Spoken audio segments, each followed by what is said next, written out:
My ace in the hole to recover from my mental illness of addiction is regularly describing my certain future hell if I don't stay on the wagon. You're motivated to guard your family's future by imagining the harm that neglecting them would cause.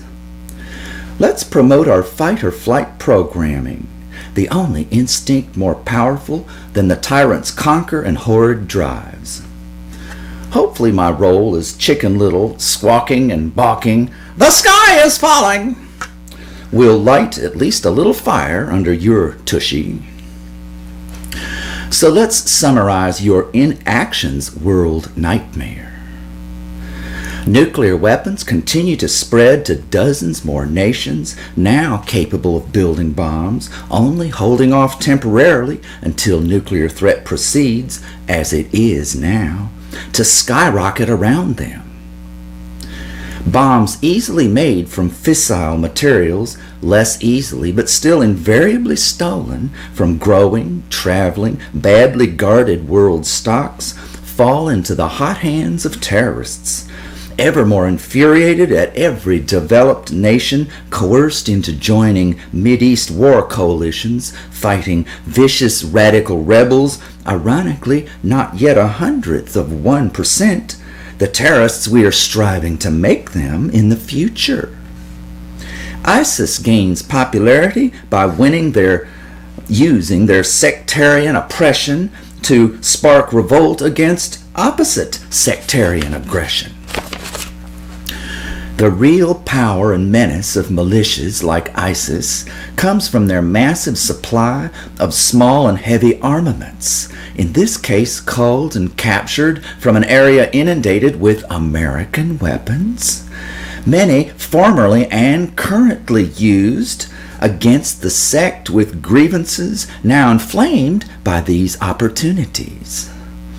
Do we roar back to bomb and enrage hundreds of thousands and project that many more weapons into the region? Or is it time for old hippie Steve's corporate and government disarmament to render an entire planet of aggressors 1,000 times less powerful, evil, and deadly, also denying them motives, equipment, and thus attempts and fulfillment of terrorism? ISIS is reported to be conducting ethnic and religious cleansing, kidnapping for ransom, taxing for personal wealth, and enslaving young women for sex. No one argues against military and civil justice to stop them, but most of their power and evil is at the points of tens of thousands of guns from laissez-faire world markets, and tens of thousands more from an American inflamed and supplied war. Few governments or judiciaries will choose to act against this evil worse than any enemy, unless you force them to. Why won't they? No money in that. Giant peace dividends for 95% to be sure, but significant losses for the 5% corrupt movers and shakers. When they make your world tragic, disgusting, and revolting, wake up and shake up, stand up and fight. If you don't, it's bombs away into civilian hideouts for years by a corrupt collection of American allies, old Beelzebub's exact script for the end of days.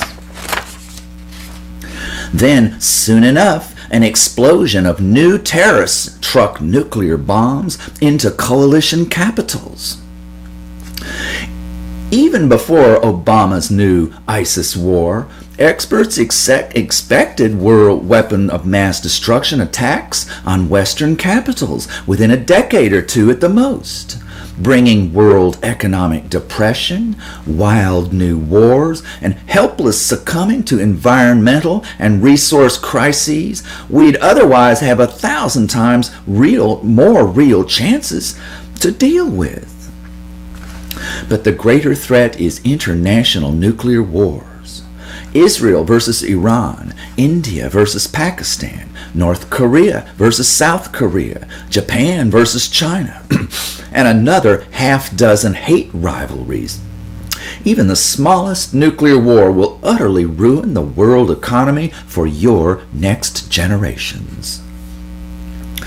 American and Russian 50 times world overkill arsenals continue to reset to hair-trigger launch on warning, since Russia's crumbling economy can no longer afford the 5-minute fancy evaluation and control technology that saved us from accidental World War III several times during that long, not-so-cold war. And now we're headed for another very warm war, as each superpower's insane expansionism clashes. NATO pressing towards Russia's borders, with Russia bullying outside of her borders. If you leave the field to weaponeers buying governments and world war, don't even bother to get your affairs in order, because depression and doomsday beg the question: who will carry on with what? The horrific contrast to my swords into plowshares imperative is current and historic reality: plowshares into swords. A commercialized, massively indebted military escalation worldwide by definition and priority leaves virtually zero resources for population control, AIDS, Ebola, water for extra billions, food for way too many, programs to develop safe power to slow pollution and rising oceans, and now proven CO2 global warming, and any more subsidized agricultural revolution to overcome, if possible, world breadbaskets turning to dust bowls. Expansion instead of phase out of nuclear power ensures the next few meltdowns, each risking thousands of square miles of radiation deaths, including generations of cancer. A world driving towards 40,000 nuclear bombs guarantees that one gets popped off high over America by a few high-tech, well-supplied terrorists, frying every single food harvest, transport, refrigeration, and sales computer chip, starving every American who didn't store 5,000 cans of pork and beans or breaks their damn can opener. You're now hearing about the last worst year of 7-year droughts across Texas to California and in a number of southern temperate zone countries. Our decades of CO2 spiking is now revealed to be 50% higher than hundreds of ancient fluctuations ever were, meaning that desertification rushing over former temperate zones will only escalate.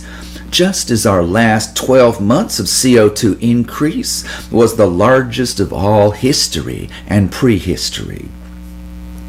Without every measure that I advocate, hundreds of millions of thirst refugees will flood into the wetter areas, excuse the stupid pun, and fight the native residents for liquid gold. Only an end to bribery and militarism would free enough resources, including leaders' minds and hearts, for the number one most elaborate and expensive sword into plowshare to save the world, to give us water to drink, for God's sake. Ocean water desalination and transport uphill across entire continents to billions who would otherwise die fighting for water. You think I'm crying wolf? Think again. Our only other sources are disappearing rainfall, emptying reservoirs, and plunging water tables. Why don't you jot down the details of a program of love, justice, and rescue suspiciously like mine and fire it off to those judges? No? Can't be bothered? Then just Set your babies out on the back porch, naked, buttered, and salted, 'cause your 5 deadbolts ain't even gonna slow down Mr. Wolf. Damn! Somebody just slapped me upside the head, right through the computer screen. So you've heard quite enough doom and gloom too. So let's project the admittedly best care scenarios from your critical promotion of campaign finance reform, with the outlawing of leader payoffs, a balanced budget amendment, and an ongoing, expanding, treaty-spreading, finally complete world ban of nuclear and conventional genocidal attack weapons deployed by grossly excessive invasion armies, also including exponential shrinkage by law of the world's small and assault arms industry. Though never certain, a world economic boom would be highly likely. National governments, minus their giant percentage devoted to briberies, payoffs, and war, would easily expand to support education, to teach us not to kill ourselves with inactivities, gluttonies, tobaccos, and toxic drugs' intolerable damage. When family loves laws are also enforced by and on public government, your own private care becomes 10 times more joyous and successful, because the whole world aids and supports and does not sabotage your efforts. Just as your new intervention and supervision shepherds every leader towards loving care in their jobs and prevents all that thieving and killing that always used to be built into the genetic bullies' governments. I've already outlined the water, agrarian, power, population control, and disease rescues conducted with your insistence, but the unique capacities of big governments legally charged with their role away from theft and murder and towards the emergency care our Constitution demands. Gigantic world problems met by governments 100% devoted to us, instead of 100% beholden to private salesmen of whatever harm helps them. A tidal wave of international life-saving made of former murder money. The following is my message to every person who is considering attacking Western civilians to further your desire for power and sanctity of your idea of an ideal Muslim community. Could you kill so many of us that America and Europe would run from the Mideast like bears chased away by hornets? No. Our stupid leaders would only bomb you back to the Stone Age. And more chain reaction, described in my speeches, would destroy the world and your precious dreams too. You who believe killing American civilians would advance any worthy goals of jihad should consider supporting an anti-corruption and anti-weapon agenda instead. No caliphate could flourish on the ashes of world depression and world war. Your dreams of Muslim fundamental utopia can only be realized by people unoppressed or dictated to. Fight Western military bullies, but do not abuse innocents or anyone with their own rights of beliefs you do not happen to share. Your demands that America and Europe remove military coercion from the Mideast are just, but also teach us by example that God's truth is also not imparted at the point of a gun. Unlike bigoted Iraqi and Syrian governments, you can work for justice for all beliefs, not just yours. Then you will someday peacefully help lead huge communities of your believers who find fulfillment and virtue without being bullied by any military or religious dictator. Humans of any culture, belief, or nation who do not personally, deliberately hurt others are good and must not be separated by prejudice into obedient believers and heretical enemies. Please remember that since you have selected many enemies to hate for just this inhumanity, recognize this as a wide failing of many cultures and nations, and resist the temptation to indulge in these petty, ignorant, paranoid, evil hatreds yourselves. Can you find it in your hearts to help both Muslims and non-Muslims find each other's divine humanity? Help us to treat all kindly and peacefully by law, the subject of my speeches. We Westerners should confront our militant leaders with new laws for peace, against war. You Middle Easterners should stand against those who would force other faiths to convert or die, or lust after weapons of terror when you and the world could instead use my program and treaty to force America to renounce and destroy them. You have it in your power to incite an interminable war with admittedly abusive, aggressive nations. But this would destroy your earth, hopes, beliefs, and dreams too. The program my speeches outline is complex, but proves that you can only defeat hate with love, not more hate. Your public declaration and effort to find this heavenly new direction would help us learn our own lesson that weaponizing every damn disagreement is 60% of the world's evil. And ruining folks' days for bundles of cash is the other nasty 40%. Instead of boss, hate, rip off, and fight each other, let's respect, help, and love each other. No religion makes earth into warring camps of superior and heretic because God is love. This ends my address to militant Muslims. I return to our glorious scenario of recovery under family law.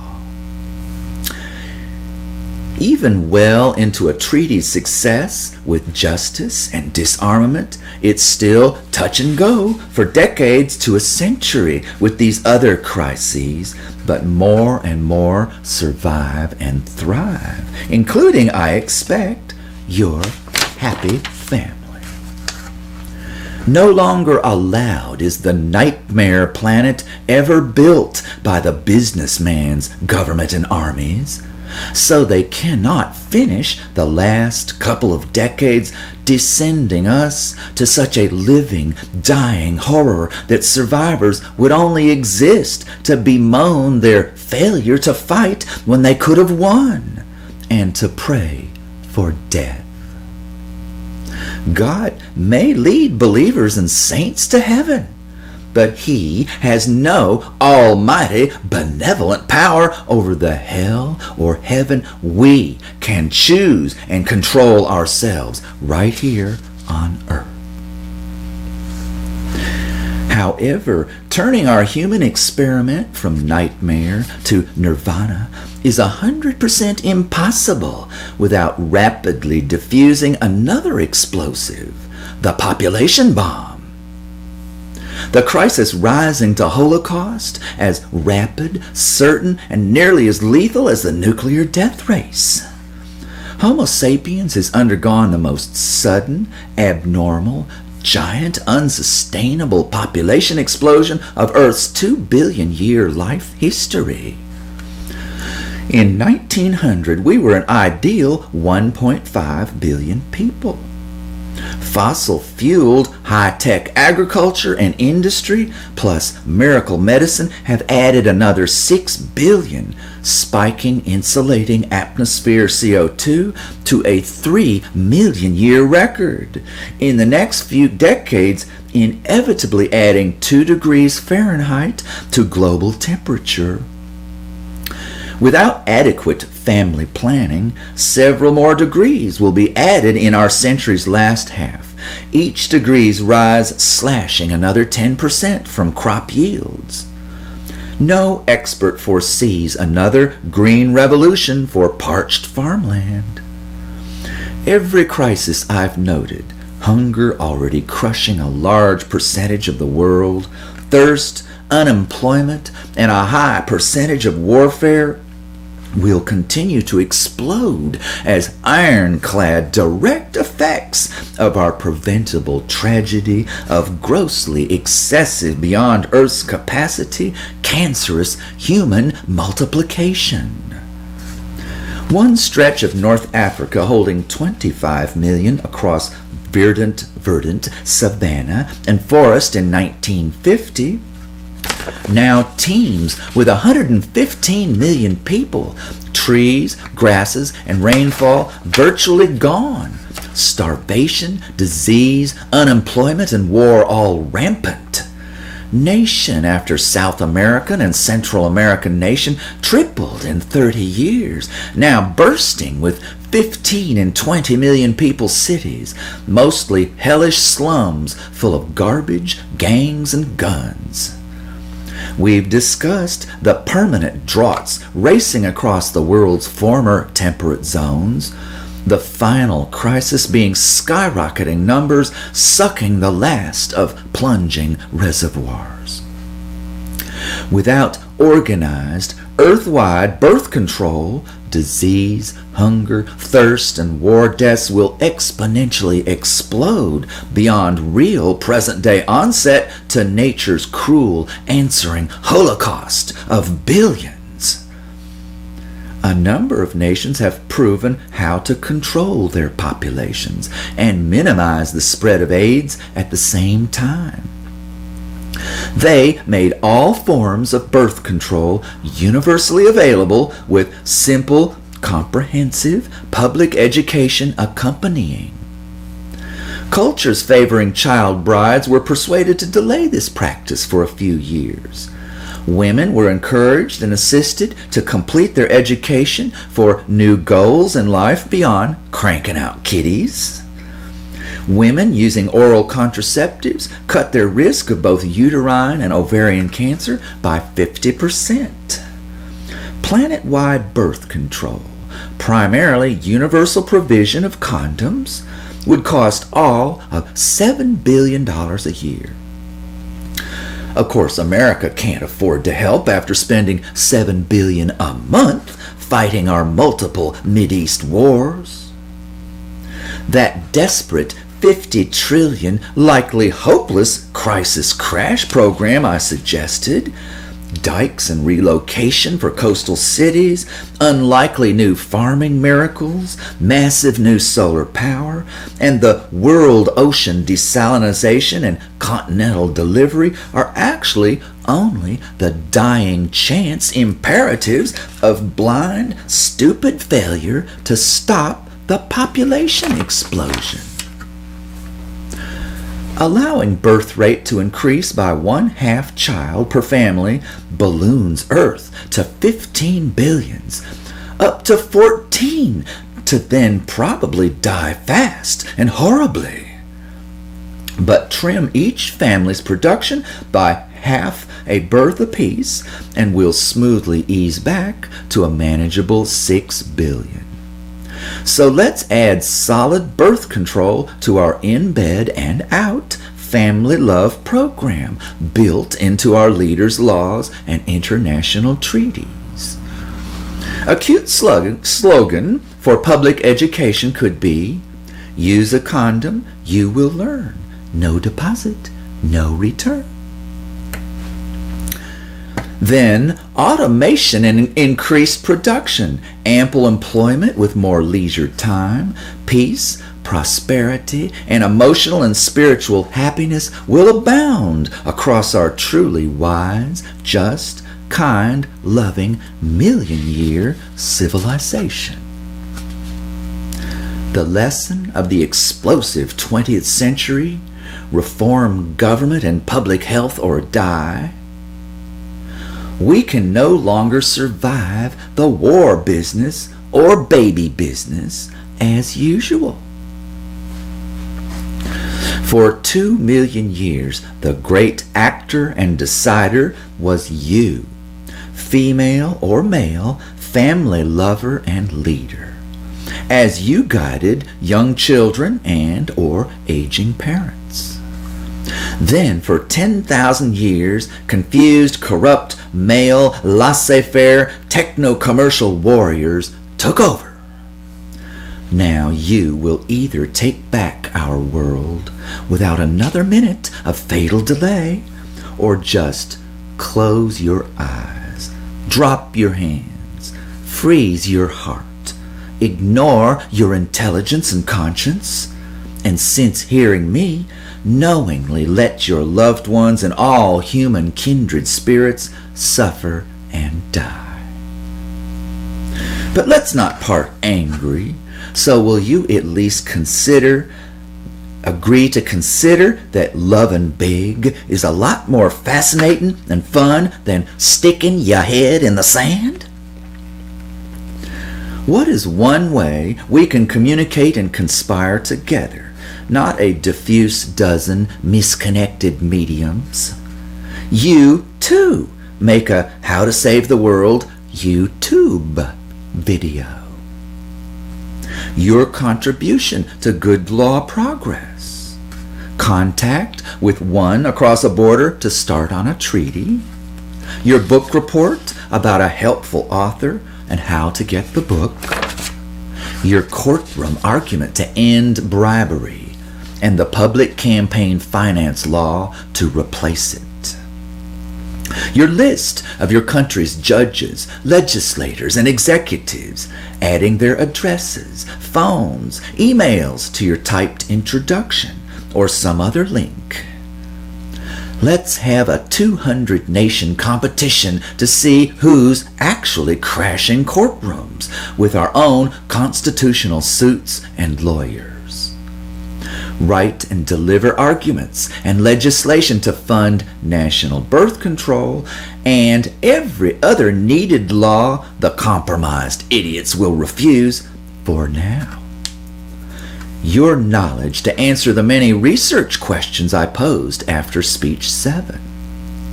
Tag thoroughly so we can look for and find your own special information. Help us with the awkward subject of anyone receiving a grant to research any part of war's history and future, or any of our many topics needing more knowledge, proof, and action to save the world. Must we not show the utmost respect for and consideration of anyone's claim that we're just more politically ambitious people, scarfing money for personal advancement, proving we do not practice what we preach? Personally, I think protecting citizens from deadly public abuse and researching problems that are as indisputably killing us as Ebola are public health and constitutional protection, not partisan politics. And I'll have time to further research my hypothesis if you'll send me lots of money. But you don't have my address, though, so you know I'm kidding. I dedicate How to Save the World, how to make our leaders loving, just, and peaceful, to you, the one I love. You see, I have this bizarre mental illness. I have a crush on everybody, the source of my obsession to solve all of our problems. My heroines are 2 ladies in Mexico who have spent the last 20 years cooking rice and throwing the bags of it up to starving migrants on trains they'll never see again, rolling by on trains. If Ted Turner won't build our think tank, you and I will keep scrambling over YouTube without a professional staff. Though if destroying the earth progresses from millions of big old buildings, doesn't saving the planet need one crappy little office? It sure would help if you and everybody else got worried. They'll take my family's future if I sit down and follow. So instead, I'm going to stand up, start small, and lead.